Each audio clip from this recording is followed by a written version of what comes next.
enfant de Dieu ne peut pas rester une semaine sans dresser la parole à son frère ou à sa soeur. Tu n'as pas le Saint-Esprit? Celui qui a réellement le Saint-Esprit, Yaya, tu ne vas pas dormir. Tu ne vas pas trouver le sommeil. Papa, l'homme peut te déranger, hein? Il est loin. Mais le Saint-Esprit vit en toi. Quand il te dit c'est mauvais, il ne va pas déplacer, il ne va pas te dire autre chose, jusqu'à ce que tu vas te repentir. C'est alors qu'il va changer. Donc un vrai enfant de Dieu ne peut pas vivre dans le mal. Je vous avais raconté une fois ici, j'avais un frère et un ami. Il a pris sa copine, ils sont allés dans l'hôtel. Et en l'air dans l'hôtel, là où ils voulaient aller commettre leurs bêtises, il a entendu dans le bar qui était en bas, on a mis le cantique, le gospel.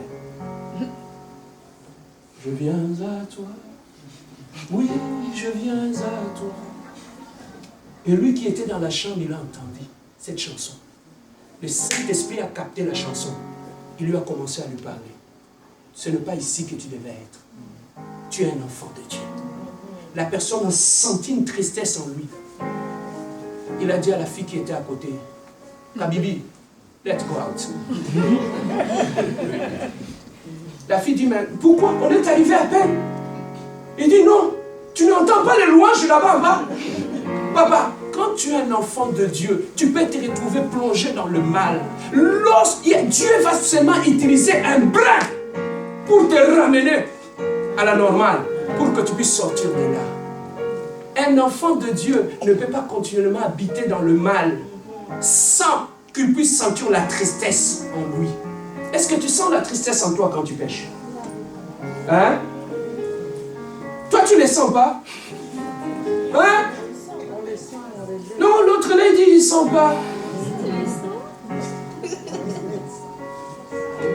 Mais aujourd'hui, l'église a un problème.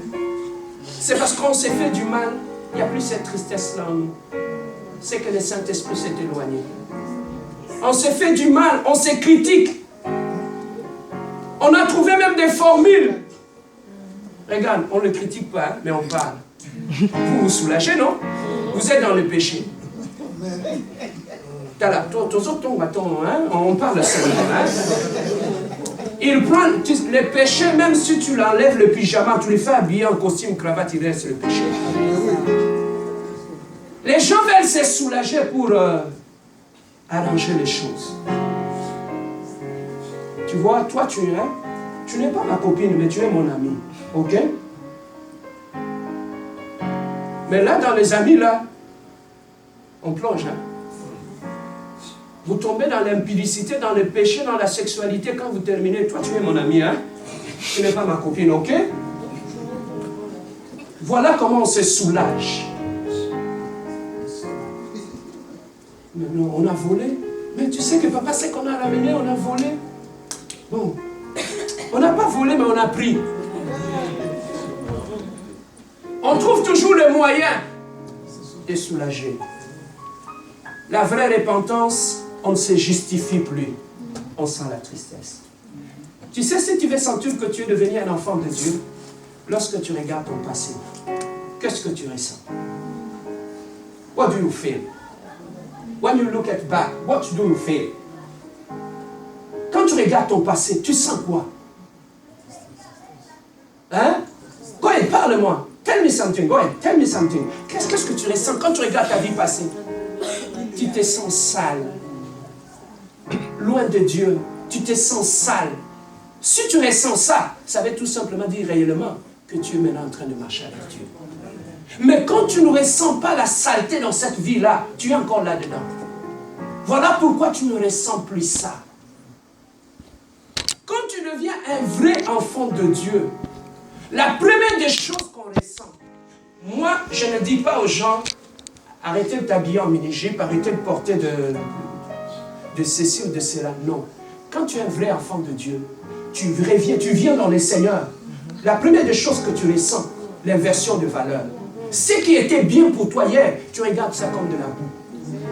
Si tu ne vois pas ce que tu faisais ta fierté hier, aujourd'hui comme de la boue, Yaya, tu n'es pas encore arrivé. Aujourd'hui, on trouve des chrétiens même qui se justifient. Oh, Papa Tika, Moi, comme tu me vois là, j'étais champion. J'étais champion. Quelle est la fille que je n'ai pas aimée? Quelle est la fille que je n'ai pas regardée? Mais tu es un enfant de Dieu, tu continues à t'inventer de l'Égypte. C'est que tu n'es pas encore entré en Canaan. Un vrai enfant de Dieu, lorsque les gars sont passés, il peut même pleurer. Est-ce que ça te fait mal quand tu regardes ton passé? Aujourd'hui, tu es même fier de parler de tes ex. Oh, lui là, il est un gars super. Jacquemin? Giselin?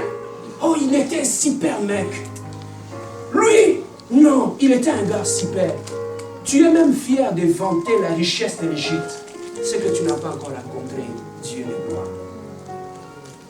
Alors Dieu a donné les 10 commandements au peuple d'Israël. Nous entrons aux 10 commandements pour... Nous avançons vers la fin. C'était simplement l'introduction aujourd'hui. Bien-aimés, les 10 commandements Dieu a donné, il a dit, tu n'auras pas un autre Dieu devant ma face. Est-ce qu'on peut répéter ça ensemble? Tu n'auras pas un autre Dieu devant ma face. Aujourd'hui, quand on écoute ça, ça peut paraître comme ça ne me concerne pas. Tu n'auras pas un autre Dieu. Il n'y a pas un autre Dieu. Je n'ai qu'un seul Dieu.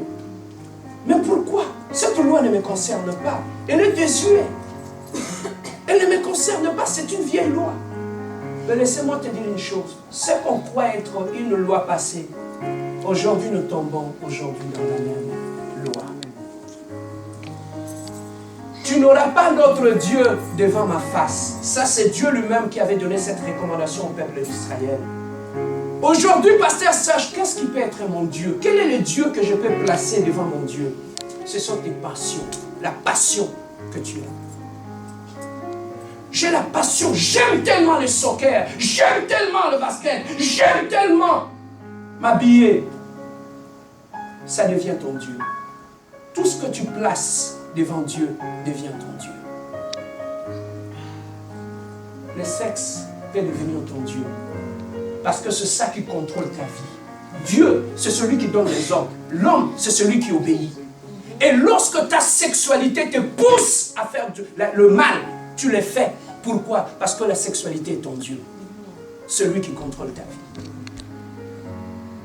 Pasteur, qu'est-ce qui peut être mon Dieu? Ton Dieu peut être tout ce qui prend ton attention.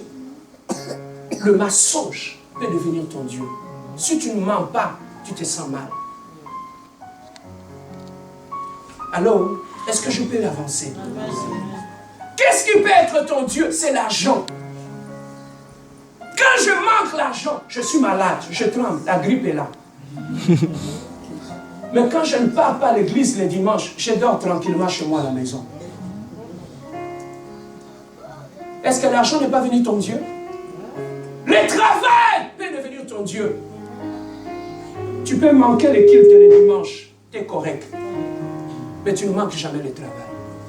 Parce que le travail a pris la place de Dieu dans ta vie. Tu veux que je te le démontre? Tu n'arrives pas en retard au travail, mais pourquoi aujourd'hui à l'église tu es arrivé en retard?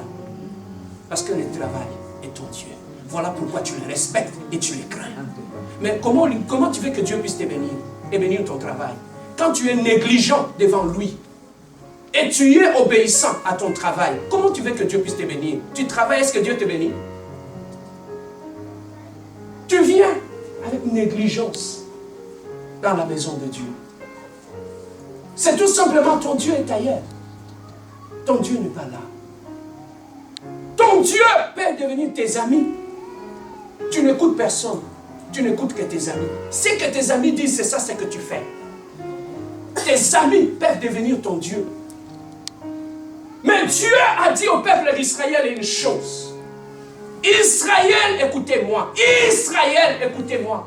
Moi, Dieu, celui qui est devant vous, je suis un Dieu jaloux. Papa, tu dois le savoir. Le Dieu en qui nous avons cru, c'est un Dieu jaloux. Imagine toi, Yaya, tu as une femme. Hein? Tu as une femme. Papa, il y a des femmes qui sont jalouses. Hein? Vous êtes à la fête. Il suffirait de regarder Caron qui passe. Et il y en a d'autres femmes qui te tournent même la tête. Papa, tu regardes à quoi là? Elle est tellement possessive, elle est tellement jalouse comme toi. Est-ce que je mens? Non, vous ne mentez pas. Est-ce que je mens? Non. Il y a des femmes qui sont même jalouses même de ta respiration. Oh papa, pourquoi quand tu regardais la fille là, tu as arrêté de respirer? Ah, maman, tu contrôles même la respiration. Il y a des femmes qui sont super jalouses. Hein? Même quand tu conduis, tu regardes comme ça, tu dis, papa, c'est pas que tu regardes, maman, c'est l'angle mort. C'est l'angle mort, tu vois vous quand même. Bien aimé, imagine-toi la jalousie de la femme. J'ai vu des femmes se fâcher la nuit. Hein. Papa, il dort tranquillement, il ronfle. Judith. Papa, quand tu dormais, j'ai entendu, tu as dit Judith, papa, réveille-toi. Elle est même capable de te réveiller parce qu'il a entendu. Je n'ai pas dit Judith. J'ai dit. Mais elle est tellement jalouse qu'elle a entendu Judith. Imagine-toi la jalousie d'une femme. Il n'y a pas même de femmes, il y a des hommes aussi qui sont jaloux. Hein. Mais souvent la jalousie des hommes, est liée à une sorte de complexe d'infériorité. Quand il a peur qu'un autre bel homme passe à côté de sa femme, là il gonfle. Papa, tu es complexé. Celui qui connaît sa valeur, qui connaît ce qu'il vaut, papa, il ne craint rien. Il est rassurant. Amen, hein? Amen. Il est rassurant. Même d'autres jalousies des femmes aussi. C'est lié à une certaine complexe. Quand il se sent moins belle que les autres, il sombre dans la jalousie. Bon, imagine-toi maintenant l'homme et la femme qui ont cette jalousie-là. Papa, même moi je suis jaloux. Quand on termine le culte, on arrive à la maison que ma femme, au lieu de me préparer les foufous, il donne à d'autres personnes. Ah, je me fâche. Le premier foufou, c'est d'abord mon foufou à moi. Quand il donne à d'autres personnes, je me fâche. Surtout le gamba foufou. Là, si elle donne à d'autres personnes, ah, quand les invités vont partir, ça va être la guerre après. Maman, explique-moi comment tu pouvais me passer, aller donner des foufous à d'autres personnes. Là, c'est juste pour te réveiller. Alors maintenant, imagine-toi si l'homme et la femme ont cette jalousie-là. Maintenant, Dieu dit à Israël, je suis un Dieu jaloux. Amen. Maintenant, imagine-toi combien tu suscites la jalousie de Dieu dans ta vie quand tu places beaucoup de choses devant lui. Imagine-toi combien du temps que tu passes dans la prière et combien du temps tu passes sur les réseaux sociaux. Comment Dieu ne peut pas être jaloux dans ta vie? Papa, tu as tellement fait des choses dans ta vie qui ont rendu Dieu jaloux jusqu'à ce que, papa, quand tu pousses à fond une personne à la jalousie, la personne peut rejeter ton amour et devient normale. C'est comme ça aussi que Dieu est devenu normal dans la vie de beaucoup de gens. Pourquoi? Parce que Dieu ne veut pas te tuer, il préfère se retirer de ta vie. Pourquoi? Parce que dans ta vie, tu fais tellement de choses qui rendent Dieu jaloux. Lorsque tu écoutes plus ton copain que ton Dieu, comment Dieu ne sera pas jaloux? Aujourd'hui, nous avons placé beaucoup de choses devant Dieu.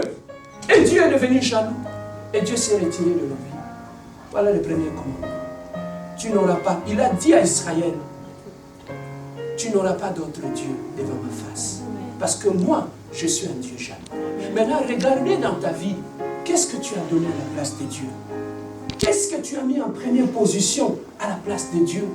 Tout ce que tu as placé en première position occupe ta place. La jalousie, la haine peut devenir ton Dieu.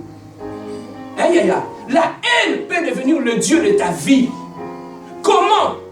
Même si on vient, on te dit, papa, la Bible a dit, pardonne-nous nos offenses, comme nous pardonnons aussi à ceux qui nous défendent. Mais quand pour toi-même, tu le sais, quand tu as un problème avec personne, avec quelqu'un, tu ne pardonnes pas.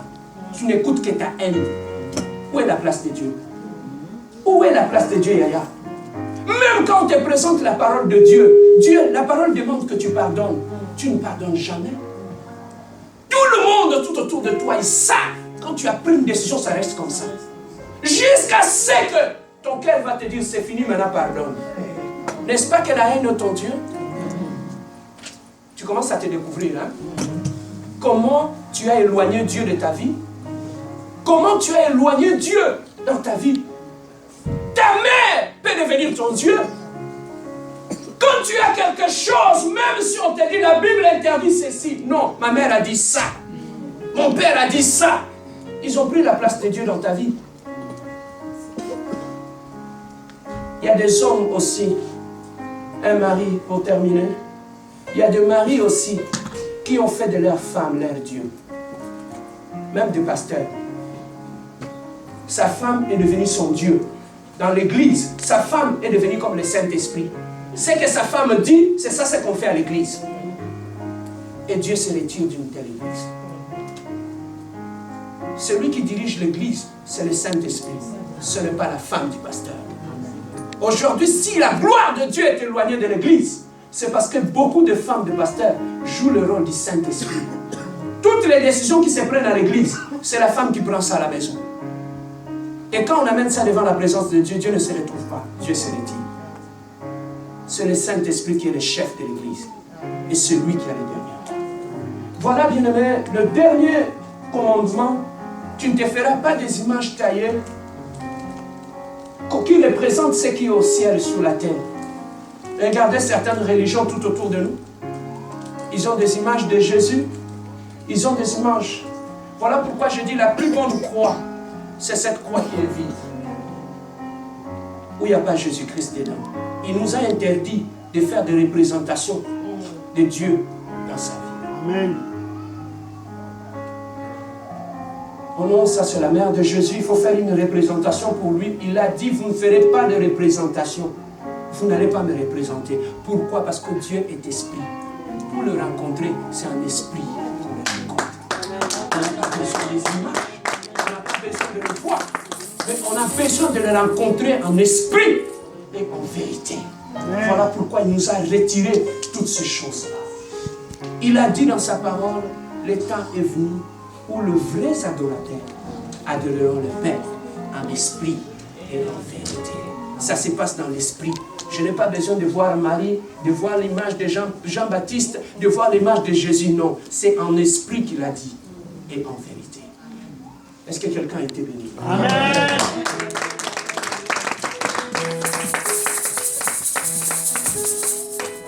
Lève-toi là où tu es.